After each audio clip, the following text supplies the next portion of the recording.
نجمہ کی طبیعت اچانک خراب ہوئی تو انور اسے ہاسپٹل لے گیا۔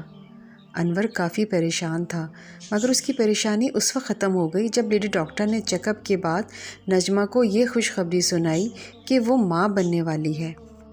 ماں کی آنکھوں میں خوشی کے آنسو جاری ہونے لگے اور انور بازار کی طرف مٹھائی لینے کے لیے چل پڑا۔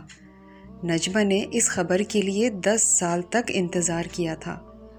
انور جب مٹھائی لے کر آیا تو اس نے پورے ہاسپٹل میں مٹھائی بانٹنا شروع کر دی اور اپنی بیوی کو واپس گھر لے آیا۔ اب وہ نجمہ کا پہلے سے بھی زیادہ خیال رکھنے لگا۔ اس کا ایک کریانہ کا اسٹور تھا۔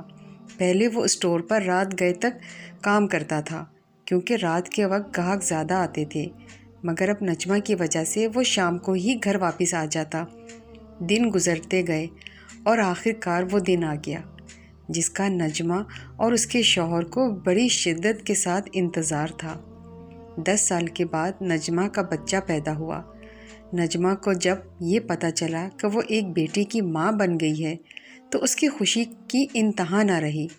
وہ اپنی تکلیف بھول گئی اور لیڈی ڈاکٹر سے کہا کہ میرا بچہ میرے سامنے لاؤ، میں اپنے بچے کا دیدار کرنا چاہتی ہوں۔ لیڈی ڈاکٹر جب بچہ اس کے سامنے لائی اور بچے کے سر پر سے کپڑا ہٹایا تو بچے کے سر پر کھال نہیں تھی اور اس کا دماغ سامنے حرکت کرتا دکھائی دے رہا تھا۔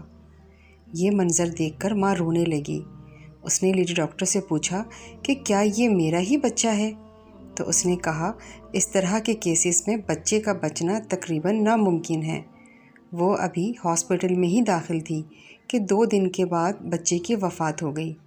ہاسپٹل کا سارا اسٹاف جو پہلے نجمہ اور انور کو مبارکباد دے رہا تھا، اب وہی لوگ ان کے پاس ان دونوں کو تسلی دینا شروع ہو گئے۔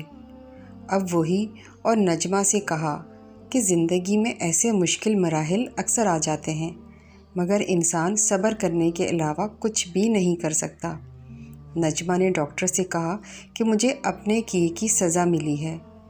مجھے جب تک ٹھوکر نہیں لگی تھی تو میں غفلت کی نیند میں سوئی ہوئی تھی، مگر آج پہلی بار مجھے تکلیف ہوئی ہے اور اب میں ان دونوں سے ضرور معافی مانگوں گی۔ ڈاکٹر نے کہا کہ آپ کس کی بات کر رہی ہیں اور آپ کس سے معافی مانگیں گی؟ تو نجمہ نے کہا کہ میری انور کے ساتھ دوسری شادی ہوئی تھی کیونکہ انور کی پہلی بیوی کا انتقال ہو چکا تھا۔ انور کی پہلی بیوی سے 2 بیٹیاں تھیں، ایک کی عمر 6 سال اور دوسری کی 8 سال تھی۔ جب میری شادی ہوئی تو دونوں بہت خوش تھیں اور ایک دوسرے سے کہتی تھیں کہ ہماری ماں اللہ میاں کے پاس چلی گئی ہے اور اللہ نے ہمیں یہ ماں عطا کی ہے۔ انور کو بیٹے کی بہت خواہش تھی، اس لیے اس نے میرے ساتھ شادی کی تھی۔ شروع میں تو میں ان دونوں کو برداشت کرتی رہی، مگر کچھ عرصے بعد وہ مجھے زہر لگنے لگی اور میرے بہت قریب آ چکی تھی کیونکہ وہ کافی عرصہ اپنی ماں کی محبت سے محروم رہی تھی۔ اب میں نے دل میں یہ فیصلہ کر لیا تھا کہ ان دونوں کو اپنے سے دور کر دوں گی۔ میں نے اپنا سوتیلا پن دکھانا شروع کر دیا اور انور کی غیر موجودگی میں ان پر ظلم ڈھالنے لگی۔ میں نے ان پر اتنا ظلم کیا جو کہ شاید ان کی اوقات سے بھی زیادہ تھا، اور صرف یہی نہیں بلکہ جب انور گھر آتا تو میں الٹا ان دونوں کی شکایت کرتی۔ وہ بیچاری ڈری اور سہمی ہوئی خاموش رہتی تھی۔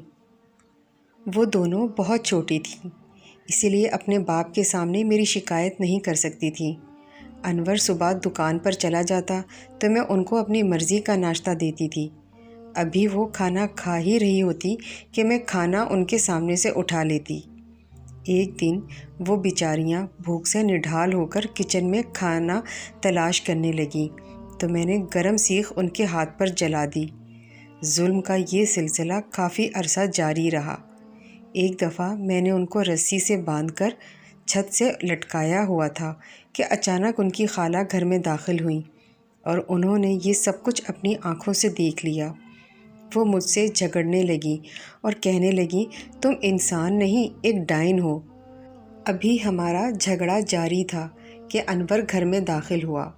اس نے انور کو سب کچھ بتا دیا، مگر انور کو مجھ پر بھروسہ تھا۔ پھر ان کی خالہ ان دونوں کو اپنے ساتھ اپنے گھر لے گئیں ان دونوں کے جانے کے بعد گھر میں مجھے ہر وقت ان کی چیخیں سنائی دیتی تھیں اور میں خوف کے مارے اپنے کانوں میں انگلیاں ڈال دیتی۔ گھر بہت ویران ہو چکا تھا اور مجھے اس ویرانے سے ڈر لگتا تھا۔ میری خواہش تھی کہ اللہ میری گود ہری کر دے تاکہ مجھے اس ویرانے سے نجات مل جائے۔ مگر 8 سال بیت گئے اور اس کے بعد آ کر مجھے اولاد کی خوشخبری ملی، مگر میرا بیٹا 2 دن بعد ہی اس دنیا سے چل بسا۔ اس نے انور سے کہا، میں ہاسپٹل سے سیدھا ان دونوں بچیوں کے پاس جاؤں گی۔ انور اور نجمہ ان کے گھر چلے گئے اور گھر جاتے ہی نجمہ ان کے پیروں میں گر گئی اور رو رو کر ان سے معافی مانگنے لگی۔ نجمہ نے کہا کہ میرے ساتھ دوبارہ میرے گھر چلو۔ لڑکیوں نے کہا کہ ہم نے آپ کو معاف کر دیا، مگر ہم اپنی خالہ کے پاس ہی رہیں گے۔ نجمہ اب گھر میں اکیلی رہتی ہے۔ اسے اب گھر کی ویرانی سے بہت خوف آتا ہے۔ اس کہانی سے یہ سبق ملتا ہے کہ اگر آپ اس دنیا میں کسی کو تکلیف میں رکھیں گے تو ایک دن وہی تکلیف آپ کو بھی سہنی پڑے گی۔ اسی لیے اللہ تعالیٰ سے ہماری دعا ہے کہ وہ ہمیں اچھے کام کرنے کی توفیق عطا کرے، آمین۔ اگر آپ اس طرح کی ویڈیوز روزانہ دیکھنا چاہتے ہیں تو ہمارے چینل کو سبسکرائب کریں، لائک کریں اور بیل آئیکن کو آل کلک کریں۔